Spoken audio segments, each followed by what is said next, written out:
Good evening children, once again we welcome you to the Gyatva session. Today we shall be discussing about another very interesting chapter of science, that is the methods of separation in everyday life.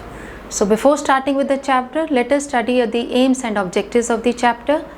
To explore the separation of different mixtures, to infer different activities related to separation, to investigate the results by different techniques, and to observe different methods of separation. The summary of the chapter. First term, mixture. What is a mixture? Mixture क्या होता है? It's a substance which contains two or more kinds of particles, that is the molecules of different substances, such that the particles can be separated by physical means. Physical means मतलब hand picking हो गया, winnowing हो गया, sieving हो गया. All these types of techniques we are going to study in this chapter. So this substance is called as mixture. Next we come to types of mixtures. Mixtures कितनी तरह के हो सकते हैं? On the basis of distribution of components in a mixture, they can be classified into two types. First, homogeneous mixture. यहाँ पे एक term आ रही है homo फिर genius. Homo का मतलब होता है same तरीके के.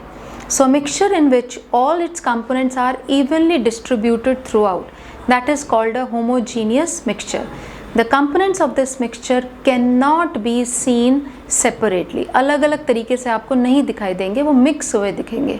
So homogeneous means a mixture in which all its components are evenly distributed. Next term is heterogeneous. Hetero मतलब different. So heterogeneous mixtures का क्या मतलब हुआ? A mixture in which all its components are not distributed evenly throughout. That is called a heterogeneous mixture. And the components of this mixture can be seen separately. अब question आता है कि हमें mixture के कंपोनेंट्स को separate करने की ज़रूरत ही क्यों है? What is the need to separate the components of the mixture? First point, to remove undesirable और unwanted components. उस मिक्सचर में कुछ ऐसे भी पार्टिकल्स होंगे जो हमें नहीं चाहिए, जो अनडिज़ायरेबल हैं या अनवांटेड है, तो हम उनको रिमूव कर सकते हैं. Second, to remove harmful components. आपका कोई मिक्सचर ऐसा है जिसके अंदर हार्मफुल सब्सटेंसेस पड़े हुए हैं, तो उनको रिमूव करना पड़ेगा. थर्ड, टू ऑब्टेन यूज़फुल और प्योर कंपोनेंट्स. एक मिक्सचर है, उसमें से हम सिर्फ यूज़फुल चीज़ें ही निकालना चाहते हैं या प्योर करना चाहते हैं उसको. And fourth, to obtain the pure sample of a substance. So these are the 4 points by which we understand what is the need to separate the components of the mixture. The first type of mixture is solid mixture. First technique is hand picking. Hand picking जैसे मतलब समझ आ रहा है, picking by hand, मतलब हाथ से आपने उसको उठा के separate कर दिया. So this is the method in which one of the components is picked out by hand. So अब क्या होगा? The component to be separated वो कैसा होना चाहिए? It should be of different color, it should be of different shape, size and in small quantities. For example, stones from rice, chili pieces from poha, plucking fruit from a tree, separating colored beads from each other, big sized pearls from smaller pearls. तो hand picking का मतलब क्या हुआ? आपने हाथ से कुछ objects को, कुछ सब्सटेंसेस को अलग कर दिया. सेकेंड है threshing. Threshing is done by holding the bundles of a stalk in hands and hitting them on hard surface. उनको ज़ोर से किसी पत्थर पे या हार्ड सरफेस पे मारेंगे तो क्या होगा? ग्रेन्स उस स्टॉक से अलग हो जाएंगे, so that grains can be separated from the stalk. This is also done to remove the chaff that covers the grains. In big farms a motorized machine called thresher is used for threshing. This method is done when the component is very small in size but is large in quantity. For example, grains from stalks based on wind speed. Third method आता है winnowing. Winnowing का मतलब क्या होता है? हवा से हम करेंगे. So this method is generally used by the farmers to separate husk from grains by using the speed of wind. So winnowing में ही wind आ रहा है, तो वहीं से याद रखोगे आप. अब फार्मर क्या करता है? Farmer allows a mixture of grains and husk to fall down from a height. ऊंचाई से जब हम नीचे गिराएंगे तो क्या होगा? हवा से हस्क रिमूव होती जाएगी. So due to the difference in the densities, the grains being heavier, जो हैवी हैं वो नीचे गिरती जाएंगी और जो लाइट इन वेट है वो हवा से अलग हो जाएंगी, उड़ जाएंगी. And form a heap vertically below, while the husk being lighter is carried away by wind and forms a separate heap a little distance from the heap of grains based on density. Next method is sieving. Sieving का मतलब क्या होता है? छानना. This method is used to separate the components of a mixture having particles of different sizes from each other. A vessel with holes. The size of hole, underline करना इसे, the size of hole depends on the size of components to be separated. At the bottom called sieve is used. जैसे जो आप छानी use करते हैं, अगर आपने टी लीव्स को छानना है, चाय बन गई है तो मम्मा छानी यूज़ करती हैं, वो सीव होती है. The component which has particles smaller in size than the holes of the sieve, they pass through the sieve. जैसे अगर आप चाय बनी हुई आप सीव के थ्रू उसको छानते हैं तो क्या होता है? जो चाय है, the T, that falls down, और जो टी लीव्स हैं वो उसी पे रह जाती हैं. So the component that has particles bigger than the size of the holes, they remain on the sieve. For example, based on the size of particles, the component of the following mixtures can be separated by sieving. Wheat bran from flour. आटा जब हम छानते हैं तो उसके अंदर से भी निकलता है. Second, small sized pearls from big sized pearls. Gravel is separated from sand etcetera. Next method is magnetic separation. As the name says, magnetic separation. इसका मतलब मैग्नेट के हिसाब से, मैग्नेट की हेल्प से हम नॉन मैग्नेटिक और मैग्नेटिक सब्सटेंस को सेपरेट आउट कर सकते हैं. So in this process of separating, a magnetic substance from a non-magnetic substance is separated by using a magnet. In this method, one component should be magnetic in nature. The magnetic material will be attracted towards the magnet and the non-magnetic material will be left behind. तो उससे आपने non-magnetic और magnetic material को separate कर लिया. So for example, you can separate iron pins from sand by using a bar magnet. अब sand में कुछ iron के pins रह गए हैं तो ऊपर बार मैग्नेट लेके आओगे, क्या होगा? सारे के सारे आयरन पिन्स उनको क्लिंग कर जाएंगे, तो आपने सेपरेट आउट कर दिया. नेक्स्ट मेथड है सब्लिमेशन. सब्लिमेशन एक ऐसा प्रोसेस होता है in which a particle from its solid state is directly gets converted into its gaseous state without changing into liquid. Sublime on heating हो जाता है. जैसे कपूर है, उसको बाहर रखते ही वो गायब हो जाता है. या आप वूलन क्लोथ्स में हम डालते हैं ना नेफ्थलीन बॉल्स, वो सब्लिमेशन होती हैं. So sublimation is the process in which material in a solid state, it converts directly into the gaseous state, underlined, without changing into liquid state, either at room temperature or on heating. For example, ammonium chloride, इसका chemical formula higher classes में पढ़ेंगे, NH4Cl. Iodine, I, camphor, naphthalene balls, dry ice, they all undergo sublimation. अब naphthalene balls woollen clothes में रखती है ना मम्मा winters में, जब उनको स्टोर करना होता है, और नेक्स्ट सीजन में खोलते हो तो वो गायब हो जाती है. Why? Because it sublimes. Next technique आती है dissolution. In this method the mixture having two solid components, जिसमें एक सॉल्युबल होगा और दूसरा insoluble, is put in water. तो जो इनसॉल्युबल कंपोनेंट होगा that is separated from the soluble component by the method of filtration. The soluble component is now obtained from the solution by either evaporation or distillation. Evaporation करोगे तो material वापस रह जाएगा, पानी की स्टीम से उड़ जाएगा. For example, mixture of sugar and camphor. Camphor is heated, वो sublime कर जाएगा, लेकिन water and sugar, so that sugar left behind and water is evaporated. तो आपने dissolution की टेक्निक से इनको separate out कर दिया है. For example, a mixture of chalk powder and salt that can be separated by first putting the mixture in water, then by filtration method. Filtration method से क्या होगा? ऊपर chalk powder क्योंकि insoluble होता है वो ऊपर आ जाएगा. That is collected in the filter paper as residue, and salt being soluble in water is collected as filtered, that is salty water, और फिर उसको आप evaporation technique से अलग कर सकते हो. So these are all the steps if you have solid and solid mixture. Now the second condition is solid in liquid. अगर हमारे पास ऐसी चीज़ें हैं जो कि solid and liquid हैं तो उनको हम separate कैसे करेंगे? First method, it is either sedimentation or decantation. Sedimentation या decantation रोज़ मम्मी करती हैं. आपकी घर पे दाल धोनी होती है, चावल धोने होते हैं. So this is all technique related to sedimentation and decantation. Sediment मतलब वो डिपॉजिट हो जाता है, हैवी होने से, पानी जाने से वो चीज़ हैवी हो जाती है, वो सेटल डाउन हो जाती है, और वाटर के साथ जो थोड़ी सी दाल या चावल इम्प्योरिटी की तरह होते हैं, they get filtered out. So the process of setting down of insoluble and heavier suspended particles is called sedimentation.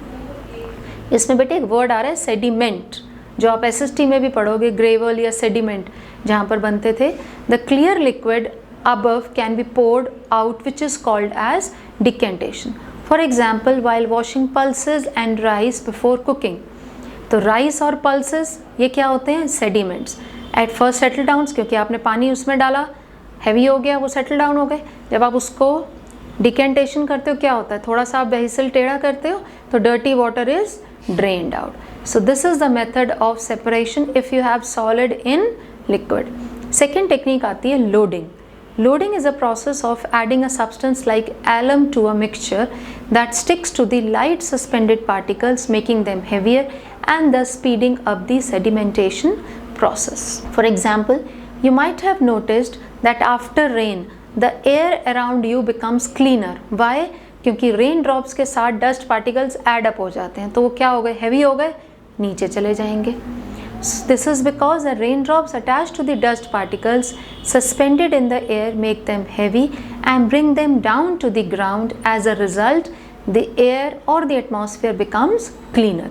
तभी रेन के बाद क्या बोलते हैं कि एयर क्वालिटी इंडेक्स इम्प्रूव हो गया. न्यूज़ में पढ़ते हो ना, वो क्यों पढ़ते हैं? क्योंकि रेन या वाटर ड्रॉप आने से जो हवा में मिट्टी के पार्टिकल से, डस्ट पार्टिकल से, वो वाटर के साथ मिक्स हो जाते हैं, जिससे वो बन के हैवी होके नीचे रह जाता है और एयर क्लीन हो जाती है. नेक्स्ट टेक्निक है filtration.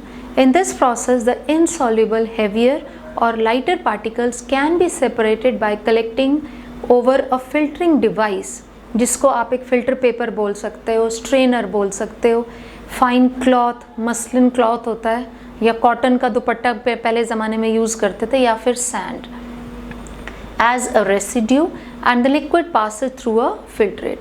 You will be amazed कि सैंड पहले ज़माने में वाटर को फिल्टर करने के लिए यूज़ किया जाता था. आजकल तो हमारे घरों में RO है, पहले सैंड होती थी एक, जिसके थ्रू हम वाटर को फिल्टर कर पाते थे. नेक्स्ट टेक्निक है evaporation. You have studied about this in lower classes also. The process of changing water to water vapour at room temperature is called evaporation. This method is use to separate solid which is soluble in water.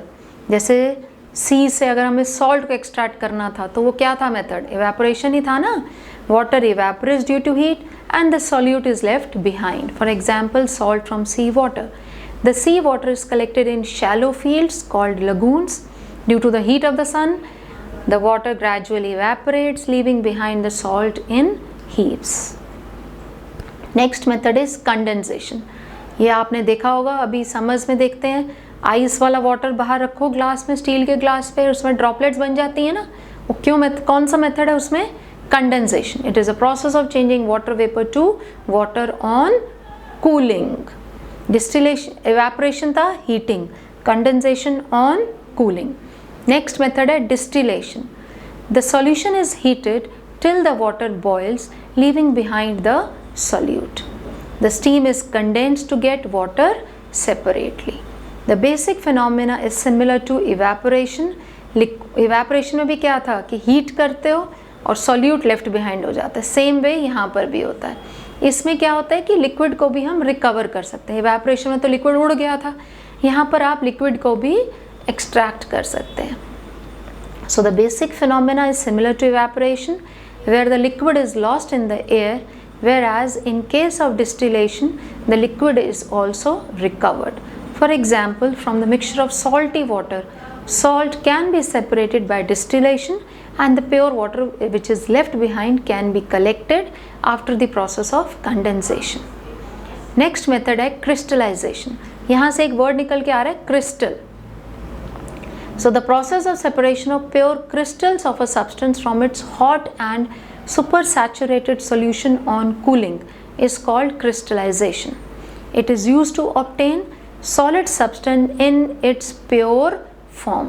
जैसे crystals of sugar हो गए, चीनी आपने देखी होगी, वो crystals होते हैं उसके. salt हो गया, alum जिसको हम फिटकरी बोलते हैं, वो सबके घरों में मिली होगी, हमने कोविड के टाइम्स पे यूज़ करी थी उसको.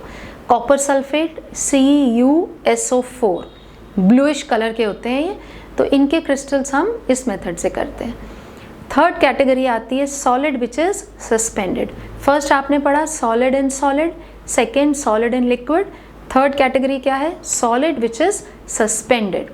फर्स्ट टेक्निक आती है सेंट्रीफ्यूगेशन, बहुत इंटरेस्टिंग टेक्निक है। इसमें क्या होता है, जैसे आप किसी अपने लैब टेस्ट करवाने गए हो तो वहाँ पे उन्होंने आपका ब्लड टेस्ट ले लिया, अलग अलग ब्लड के सैंपल्स हैं, उसको एक मशीन में डालते हैं और उसको हाई स्पीड पे करने पर जो मशीन काम करती है उस टेक्निक को बोलते हैं सेंट्रीफ्यूगेशन। तो इस प्रोसेस में क्या होता है, जो हैवियर हैं वो सेटल डाउन हो जाते हैं और लाइटर ऊपर आ जाता है। इस टेक्निक पे ये बेस्ड है। So the process in which the mixture is rotated at a very high speed causing the lighter components to come up and the heavier components to settle down, that is called as centrifugation। जैसे पहले वाले times में बेटे जब हम छाछ को लस्सी को ऐसे ऐसे करते हैं, झगने से करते हैं, तो उसमें मक्खन आप सेपरेट आउट कर लेते हो, वो ऊपर आ जाता है और वाटर नीचे रह जाता है। So the centrifugation is carried out in a machine called centrifuge. In centrifugation of blood lighter plasma comes up and the heavier blood cells they settle down। Next है चर्निंग, इसी की मैं बात कर रही थी, जिसमें हम झगना मारते हैं बटर मिल्क से, बटर मिल्क नीचे रह जाता है और ऊपर बटर आ जाता है। So the process which is used widely to separate cream from milk is called churning. Milk is rotated which causes cream to come up because it is lighter and it gets separated from milk। Distillation is used to separate a mixture of two or more miscible liquids। यहाँ पे एक आपने नई term पढ़ी है मिससिबल। मिससिबल का मतलब होता है वो लिक्विड जो आपस में मिक्स हो जाते हैं, जैसे water and milk, these are miscible liquids. In this process the mixtures of liquids is boiled.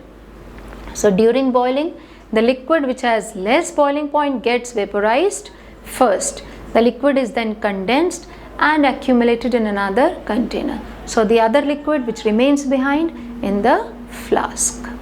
next category आई आपके पास liquid in liquid, we say it as an heterogeneous mixture। decantation, it is a process of separating two immiscible liquids, मतलब वो liquid जो आपस में mix नहीं करते। the lighter liquid is poured out leaving behind the heavier liquid, for example oil, जैसे mustard oil, coconut oil, kerosene, petrol and water, they are separated by the process of decantation। next is separating funnel। in this method two immiscible liquids having different densities, they are separated by allowing the heavier liquid to come out from the bottom of separating funnel with the help of stopcock। so now hope all of you have understood about the chapter, you have understood its summary also। so based upon your understanding we shall be discussing few MCQs, the multiple choice questions। question number 1, X is a separation technique based on the difference in densities of the solids in a liquid, in a solid mixture। so आपने identify करना है X क्या है। फिर से पढ़ते हैं question. X एक सेपरेशन टेक्निक है, किस पे बेस्ड है, dependence on the difference in the densities of solids, और मिक्सचर की कंडीशन क्या है सॉलिड सॉलिड। तो अब देखिए डिफरेंस इन डेंसिटी से तो एक ही है, वो है विनोइंग। हैंड पिकिंग में हैंड करेंगे, थ्रेशिंग और सीविंग में नहीं हो सकता। सो the correct option is winnowing. Question number 2, which of the following separation techniques is used for separating a mixture of to immiscible liquids. Immiscible का मतलब जो मिक्स नहीं होते हैं, so that is separating funnel। question number 3, grain seeds are removed from their stalks by sieving, threshing, winnowing, all the above। they are removed from their stalks by threshing। हवा से करते हैं winnowing, so correct option क्या होगा winnowing, B part। question number 4, which of the following is an example of a solid and gas mixture? A part soil, B smoke, C moisture or fourth dew। the correct option is B smoke। question number 5, what is the process by which a gas changes into liquid known as? that is known as condensation, that is option C। question number 6, what kind of mixtures are the aerated drinks? that is gas in a liquid phase, so the correct option goes for option C। question number 15, what happens when distilled water is evaporated? some salt is left behind, some sand is left behind, some sugar is left behind or nothing is left behind। अब जो distilled water है उसमें क्या रह जाएगा पीछे, some salt is left behind। Next question, question number 12, name the process of separating to immiscible liquids. Immiscible का मतलब वो लिक्विड जो आपस में मिक्स नहीं करते हैं। So by using separating funnel और by the process of decantation. Next question, what is the use of alum in loading. Alum मतलब होता है फिटकरी। So alum is use to make the sedimentation faster. वो क्या करता है, जो आपकी क्ले पार्टिकल्स हैं या जो लाइटर इम्प्योरिटीज़ हैं उनके साथ क्लिंग कर जाता है, उनको अपने साथ चिपका देता है और हैवी हो जाती हैं। So by adding alum the clay particles settle down rapidly. तो उसने क्या कर दिया, सेडिमेंटेशन प्रोसेस को फास्टर कर दिया। Next question, right the opposite process of condensation, that is evaporation. Condensation होता है ऑन कूलिंग, इवेपोरेशन होता है on heating. Question 15, what types of mixtures are separated by the process of evaporation? It is used to separate solids which are dissolved in liquid. Now we come to the next exercise, that is the short answer type questions. Question number 1, which is better, sedimentation, decantation or filtration? अब इसमें से सबसे अच्छी technique कौन सी है, filtration, because it is a better technique. Why? Because it can separate very fine particles as compared to the decantation और sedimentation process. Filter paper use करते हैं तो जो स्मॉल पार्टिकल्स मतलब जिनका साइज़ बहुत ही छोटा होगा, फाइन होंगे, वो पार्टिकल्स भी आप, इम्प्योरिटीज़ भी आप इस मेथड से सेपरेट आउट कर सकते हैं। So filtration is a better technique because it can separate very fine particles as compare to that of the process of sedimentation and decantation. Next question, name the method used in washing and cleaning of rice and pulses. अब जो वो generally घर में जो process किया जाता है वो प्रोसेस कौन सा होता है, sedimentation and decantation. So the method used in washing and cleaning rice and pulses is called sedimentation which is followed by decantation. ये एक प्रोसेस अलग नहीं होता, इकट्ठा ही होता है। पहले सेडिमेंटेशन होगी, उसके साथ वाटर, जो डर्टी वाटर वो सेपरेट आउट होगा, उस प्रोसेस को हम क्या बोलेंगे, decantation. So this involves adding water to the grains, allowing the heavier particles like rice or pulses to settle at the bottom, then carefully pouring of the cloudy water on top, leaving the clean grains behind. Question number 3, which method of separation is used to separate oil and water? अब देखिए ये दोनों कैसे हैं, oil and water. Clearly है, oil lighter होता है, water के सरफेस पे आपको क्लियर दिखाई देता है। तो हमारी बेस्ट टेक्निक कौन सी है, separating funnel. So by using separating funnel, mixture is poured in separating funnel, oil being lighter than water will float on it। तो आपको दो क्लियर लेयर्स दिखाई देंगी, जैसे डायग्राम में दिखाई दे रहा है, ऑयल ऊपर है और वाटर नीचे है। So two distinct layers are formed and slowly oil is allowed to flow into another container and it can be separated from water. Question number 4, how can you convert a saturated solution of sugar to unsaturated solution without adding water? Answer, the saturated solution can be converted into an unsaturated solution by heating it. Why? Because on heating a solution's solubility increases. So you can convert a saturated solution to an unsaturated solution by heating it. Why? Because heating a solution increases its solubility. Question number 5, what is a saturated solution? When no more solute is dissolved in the given liquid at a given temperature, then it is called a saturated solution. Question number 6, name one kitchen appliance that runs on electricity to prepare buttermilk. A blender is the kitchen appliance that runs on electricity and is commonly used to prepare buttermilk by churning yogurt or milk to separate the buttermilk from the curd. ये activity या ये process आपने अपने घर में भी देखा होगा, जैसे बहुत सारी दही या मलाई इकट्ठी कर देते हैं मदर, तो उसमें से हम कर्ड या उसमें से हम बटर मिल्क कैसे एक्सट्रैक्ट कर सकते हैं, उसको मिक्सी या ब्लेंडर में आप चलाते हो तो buttermilk being lighter it floats on the butter being lighter it floats on the surface of buttermilk, तो वहाँ से हम सेपरेट आउट कर सकते हैं। Question number 7, what is magnetic separation, give examples. अब क्वेश्चन है मैग्नेटिक सेपरेशन, इसका मतलब इसमें वो मटेरियल्स यूज़ होंगे which are magnetic as well as non magnetic, तभी तो आप सेपरेट कर सकेंगे। So it is the process of separating a magnetic substance from a non-magnetic substance. How? By using a magnet. So in this method, one component should be magnetic in nature. The magnetic material will be attracted towards the magnet and the non-magnetic material will be left behind. So by this process, you can separate the magnetic material from a non-magnetic material with the help of magnetic separation. For example हमारे पास एक husk है या एक heap है, एक ढेर है, उसके अंदर बहुत सारे आयरन फिलिंग्स हैं। अब आयरन फिलिंग्स होते हैं मैग्नेटिक मटेरियल्स, तो अगर आपने उसके ऊपर बार मैग्नेट लेके आए या मैग्नेट लेके आते हो तो क्या होगा, all the iron filings will cling to the magnet और उनको आप सेपरेट कर सकोगे। नेक्स्ट क्वेश्चन नंबर 8, इसमें आपको एक फिगर दिखाई दे रही है, you have to label the 4 parts A, B, C and D. Now A, this is which method? This is winnowing, in which the heavier particles are separated with the help of wind. So A जो है that represents the direction of wind. फिर नीचे देखिए D part में वहाँ पे heavy portion इकट्ठा हो रहा है और lighter one दूर जाके इकट्ठा होता है। So A stands for the direction of wind. B stands for seeds, C stands for husk and D stands for the grain. Next question, what is threshing? How is it done? Threshing is the process that is used to separate the grain from the stalks. This process is called as threshing. अब इसमें करते क्या हैं? The stalks are beaten to free from the grain seeds. Sometimes threshing is done with the help of bullocks. Bullock cart होती है उसके through करते हैं या हम machines भी use कर सकते हैं. So machines are also used to thresh large quantities of grain. Question number 12, what is decantation? Decantation is a process of separating insoluble solids from liquids. क्या होता है इसमें? A suspension of solid particles in liquid is allowed to stand for some time.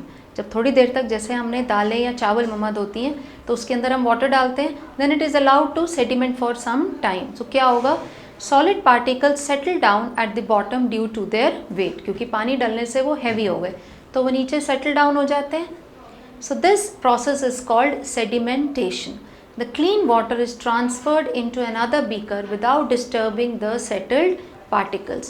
So this type of separation is called decantation. The clean water is transferred into another beaker without disturbing the settled particles. So this type of separation is called decantation. Question number 13. What is the importance of centrifugation? How is it done? Centrifugation क्या होता है? It is a process of separating suspended particles from a liquid by rotating the liquid at a very high speed. RPM हम बोलते हैं. RPM का मतलब क्या होता है? रोटेशंस पर मिनट. वो बहुत ज़्यादा हाई रखते हैं. तो क्या होता है? The mixture is taken in a closed bottle and it is rotated at a very high speed. जो हैवी पार्टिकल्स होते हैं वो नीचे बॉटम पे सेटल हो जाते हैं और जो लाइटर पार्टिकल्स होते हैं they are left behind. So this method is also used to separate cream from milk, wherein the cream collects at the center and being lighter than milk, it floats at the top of the. Next question, why does visibility increases after rains? So ये after rains ये आपने summary में भी discuss किए हुए हैं questions. After rains क्या होता है? The objects at a distance are seen more clearly. हम कहते हैं हमारा AQI after rain बढ़ जाता है, air quality index improve हो जाता है. ऐसा क्यों होता है? Because the fine dust particles which are present in the air, they settle down due to the loading by the rain drops. Rain drops के साथ dust particles मिलके क्या हो जाएंगे? Heavy. So they settle down. वो नीचे आ जाते हैं, making the air cleaner. Next question number 15. How magnetic separation is helpful in industries that contain scrap iron? Now waste materials which are supplied to factories contain several scrap metals, including iron ore. तो best method क्या है? Magnetic separation.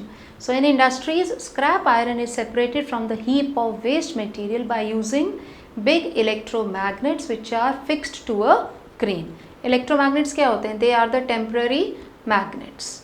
Now we come to the next exercise of the chapter, the long answer type questions which are generally 3 or 5 marker questions.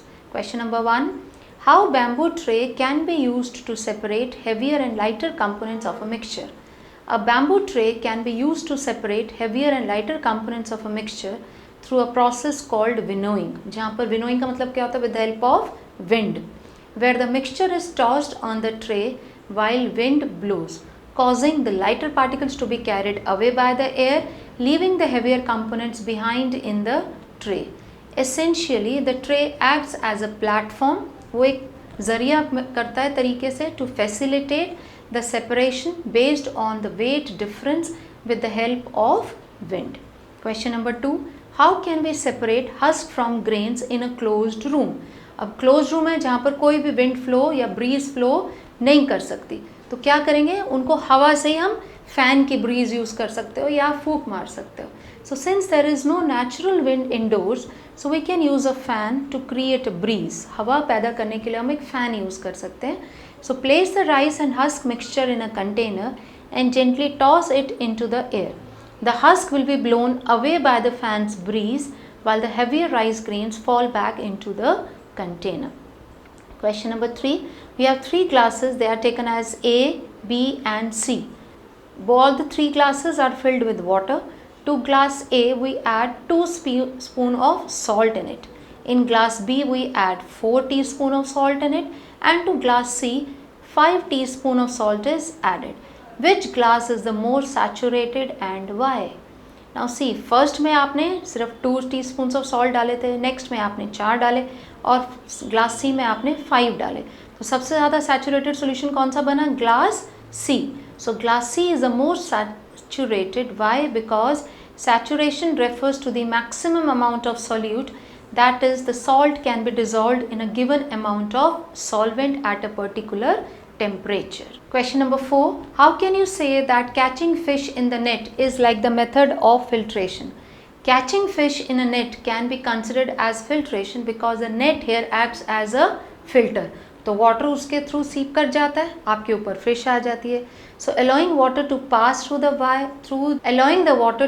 through it while trapping the fish within a mesh, effectively separating them from the surrounding water, just like a filter separates the solid particles from a liquid. Next question. Mention the methods that can be used for the separation of the following mixtures. First part, wheat, sugar and husk. Now for separating husk from the mixture, हमें क्या करना पड़ेगा? हमें सबसे पहले क्या method apply करना पड़ेगा? विनोइंग, क्योंकि हस्क बहुत लाइटर इन वेट होता है, तो हवा से ही हस्क अलग हो जाएगा बाकी अपने कंपोनेंट से.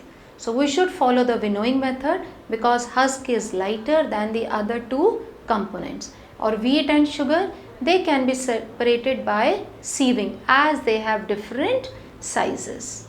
Next is mixture of rice, gram and iron fillings. तो सबसे पहले आप iron filling separate कर सकते हो with the help of a magnet. So for separating iron fillings we can use a magnet. और राइस और ग्राम कैसे सेपरेट कर सकते हो? या तो हैंड पिकिंग, आपको ग्राम के पीसेस आपको दिखाई दे रहे हैं, आप चुन लो, हैंड पिकिंग कर लो, या हम मेथड यूज़ कर सकते हैं sieving. So children you have to understand कि जो पार्टिकल्स आपको दिए हुए हैं उनके बेसिस पे हम कौन सा मेथड यूज़ करेंगे. क्वेश्चन पार्ट नंबर 3 सैंड है, black gram, that is part number 3 दोबारा रिपीट करेंगे. पार्ट 3 सैंड, ब्लैक ग्राम जिसको हिंदी में उड़द भी बोलते हैं, and husk. Again husk lighter है तो उसको हम विनोइंग की हेल्प से रिमूव कर सकते हैं. So for separating sand from the mixture, हम मिक्सचर को सीव कर सकते हैं तो सैंड ईजिली अलग हो जाएगी, ब्लैक ग्राम ऊपर रह जाएगा, और उसके बाद आप विनोइंग कर लोगे तो हस्क बीइंग लाइटर वो रिमूव हो जाएगा. Now we come to the last exercise of this chapter, that is the NCERT zone. Now this NCERT zone का मतलब क्या है? वो वाले questions हैं जो है NCERT वाली books में भी आपको मिलेंगे. Question number 1. What purpose does hand picking serve in the process of separation? A. Filtration, B. Sorting, C. Evaporation or D. Decantation. So it represents sorting. Sorting का मतलब क्या होता है? hand picking है तो हम sort out कर रहे हैं ना कि कौन सी चीज़ों को हम अपने हाथ से अलग कर सकते हैं. Question number 2. Which of the following substances are commonly separated using the churning method? First part oil from water, second sand from water, third cream from milk और oxygen from air. So the correct is cream from milk. Why? Because it is a churning method. Cream being lighter, it floats on the surface of milk. Question number 3. Which factor is usually essential for the filtration? First part apparatus size, second presence of air, third pore size, fourth temperature of the mixture. Very true, you must be able to find out the correct answer. Pore size. Pore size का मतलब जो छलनी या filter paper हम use करते हैं उसका size, या जो आपने मटेरियल सेपरेट आउट करने हैं उनके साइज़ पर डिपेंड करेगा फिल्ट्रेशन की technique. Question number 6. In what situations would you use decantation instead of filtration to separate solids from liquids?